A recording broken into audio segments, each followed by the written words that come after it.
Boa noite a todos, é um prazer estar com vocês mais uma vez, realizando o Evangelho nessa casa bendita. Evangelho esse um pouco diferenciado daquilo que nós estamos acostumados, mas vamos pedir para que esse Evangelho nos fortaleça, nos dê o discernimento necessário nesse momento que estamos vivendo, e é uma forma também de nos aproximarmos uns aos outros e, acima de tudo, nos aproximarmos de Deus. Eu sou o Vande, para quem não me conhece, sou trabalhador dessa casa e para mim é um prazer enorme estar aqui realizando esse Evangelho no dia de hoje. O nosso Evangelho hoje vai falar um pouco sobre a mulher adúltera. Tá? Essa passagem ela está em João, no capítulo 8, e é uma passagem que ela vem nos trazer uma série de ensinamentos. Tá? Eu vou ler para vocês ela na íntegra e depois nós vamos fazer uma breve reflexão sobre alguns tópicos que eu levantei, que creio eu que irá acrescentar muito para nós. Então essa passagem diz assim: a mulher adúltera. E os escribas e fariseus trouxeram-lhe uma mulher apanhada em adultério, e pondo-a no meio, disseram-lhe: Mestre, esta mulher foi apanhada no próprio ato, adulterando, e na lei nos mandou Moisés que as tais sejam apedrejadas. Tu, pois, que dizes? Isso, diziam eles, tentando para que tivessem de que o acusar. Mas Jesus, inclinando-se, escrevia com o dedo na terra.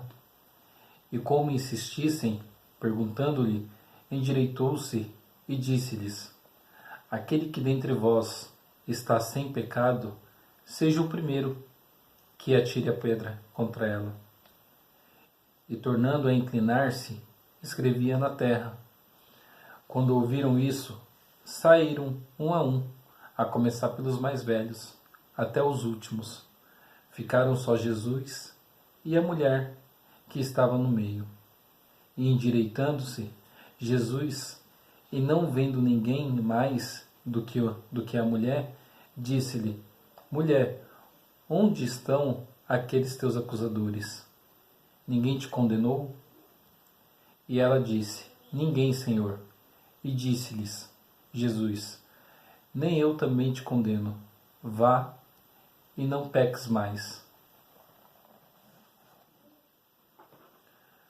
Como dito, essa passagem ela nos traz uma série de ensinamentos, tá? E para a gente poder refletir um pouco sobre esses ensinamentos, eu separei alguns tópicos para que a gente possa refletir. O primeiro tópico refere-se à mulher. Tá? Naquela época, a mulher ela praticamente não tinha valor algum. A função dela era ter filhos, cuidar dos filhos, cuidar do esposo, cuidar da casa e nada mais que isso. E Jesus as tratava sem diferença nenhuma. Jesus tratava as mulheres de forma igualitária aos homens.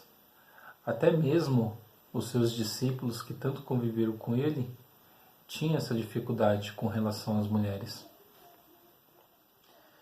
Paulo de Tarso, o grande divulgador da doutrina cristã, a pessoa que melhor definiu o amor, na passagem de Coríntios 13, até ele tem essa dificuldade com relação às mulheres, em tratá-las de forma igualitária. E aí, trazendo para o nosso dia de hoje, como que nós estamos tratando as mulheres? Como estamos tratando nossas esposas, nossas mães, nossas filhas? A sociedade, no geral, já tem uma discriminação com a mulher, Na questão, a gente vê isso muito bem claro na questão do trabalho, mulheres exercendo a mesma função que os homens e recebendo bem abaixo do que mereciam. E como que está isso na gente? Como que estamos tratando essas mulheres? Então é um ponto a se analisar, um ponto a se estudar, né? Porque hoje, nos dias de hoje, com todo o conhecimento que nós temos, não deveria, né? Não deveríamos ter essa indiferença com relação à mulher. Um próximo ponto que me chamou muita atenção nessa passagem foi a questão do silêncio de Jesus, né? Ao questionarem ele qual que seria a opinião dele com relação à mulher, se deveriam ou não apedrejá-la, ele simplesmente silenciou, né? Ele se calou, se manteve ali agachado, escrevendo na terra e se calou, né?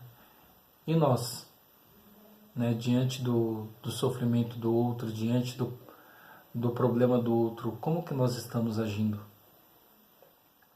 Essa mesma situação, se hoje alguém chega e nós dizendo, olha, fulano de tal está traindo a esposa, né? Fulano de tal está traindo o marido, como que nós agimos nessas situações, né?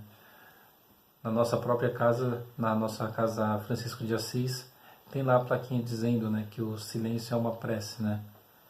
E muitas vezes, na dificuldade do outro, nós perdemos essa oportunidade de silenciar e de fazer a nossa prece para a pessoa, né? Nós preferimos, e é até muito mais fácil, né, a gente acabar opinando, dando palpite, muitas vezes palpites errados, né, colocando ali em julgamento, né, colocando em julgamento a pessoa, e sendo que poderíamos simplesmente nos silenciar, né, silenciar e fazer uma prece, de repente, para, quem sabe, essa pessoa pudesse se iluminar, se obter a força necessária ali para poder superar, né, os seus problemas. Uma outra questão é a moral de Jesus, né? Até então Jesus ele estava ali calado, né? Foi questionado tudo, ele ficou ali calado, e quando os fariseus insistem na pergunta, eles colocam em xeque a moral de Jesus, né? Eles querem, de alguma forma, ter algum motivo para ali fazer o julgamento de Jesus. Então, se Jesus diz que deve apedrejarem a mulher, ele está indo totalmente contrário àquilo que ele veio nos pregar, né? E se ele diz, né, porventura, que perdoa ali os pecados daquela mulher, ele está indo totalmente contra as leis de Moisés, né? E ele diz, né, eu não vim aqui contrariar as leis, eu vim cumpri-las. Então, em momento algum ali, ele poderia ir contra as leis de Moisés. Então, Jesus ele simplesmente diz, né, com toda a inteligência que ele possui, ele simplesmente diz, aquele dentre vós, né, que estiver sem pecado, seja o primeiro, né, ele atire a pedra. Quando ele diz isso, ele faz com que aquelas pessoas que estão ali condenando aquela mulher olhem para dentro de si, olhem para os seus erros, olhem para os seus comportamentos, né? E ao identificar que também são pecadores, né, que também são pecadores, que também possuem problemas, que também, né, eles simplesmente desistem, né? Desistem, cada um vão saindo, primeiro os mais velhos, né? Com certeza ali os mais velhos eram os maiores pecadores, né, do grupo, e depois os mais jovens até ficar apenas Jesus e a mulher, né? E tem uma passagem de Emmanuel uma passagem de Emmanuel, uma fala de Emmanuel, na verdade, né, que ele fala assim: não te esqueças de que o mal não pode oferecer retificações a ninguém. Ou seja, né, a mulher errou e vai ser, ao ser apedrejada, ela vai ter a oportunidade, de corrigir o erro dela, de retificar aquilo de mal que ela cometeu? Né? Com certeza não. Né? Então você não pode pagar o mal com o mal. Né? Você tem que pagar o mal com o bem. E no nosso dia a dia, a gente tem a oportunidade de fazer isso e muitas vezes não fazemos. Né? Quantas vezes, né, as pessoas vêm fazer algum tipo de comentário com relação a outra pessoa e a gente acaba entrando na conversa, né, acaba julgando, falando coisas que não devíamos, apontando o dedo, né? E muitas vezes o erro daquela pessoa é o mesmo erro que nós estamos cometendo, né? E muitas vezes estamos fazendo pior. Mas só que é muito mais fácil a gente apontar o dedo para o outro do que olharmos para nós mesmos, olharmos para aquilo que nós estamos fazendo de errado. Né? Uma outra questão é com relação à humildade e à benevolência de Jesus. Né? Se ali tinha alguém digno que pudesse fazer algum tipo de julgamento daquela mulher, era Jesus. Né? E ele não faz. Né? Ele não faz nenhum tipo de julgamento. E fica muito bem claro a questão da benevolência dela, né? O carinho, o amor dele para com ela, quando ele pergunta, né? Mulher, onde estão os teus acusadores? Né? Ninguém te condenou? Se ninguém te condenou, tampouco eu irei te condenar. Né? Então isso demonstra todo o carinho, todo o amor de Jesus para com aquela mulher. E muitas vezes nós temos essa condição, né, de agir da mesma forma quando alguém peca com nós, né, ou até mesmo quando nós pecamos, né, para com o outro. Porque a questão da benevolência não é só a gente ter benevolência para com o erro do outro, mas a gente ter benevolência para com os nossos erros também. Né? Não adianta a gente perdoar o outro, né? Ter o carinho, ter o amor para com o outro, e quando a gente erra, a gente fica se culpando, se martirizando, sofrendo, entendeu? Nós estamos aqui, passando por uma experiência, né? Nós estamos aprendendo, estamos num processo de evolução, então nesse processo de evolução a gente erra e a gente acerta. Então quando nós erramos, precisamos ter essa benevolência, esse carinho para com nós mesmos, né, sabendo que nós estamos num processo de aprendizado, né? E da mesma forma que nós precisamos ter esse carinho para com o outro também, mas em primeiro lugar para com nós mesmos.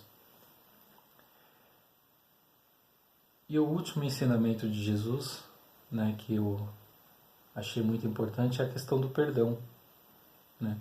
Em nenhum momento ele fala para a mulher, eu te perdoo, né? Ele diz, vá e não peques mais. Né? E o que ele queria dizer com esse vá e não peques mais?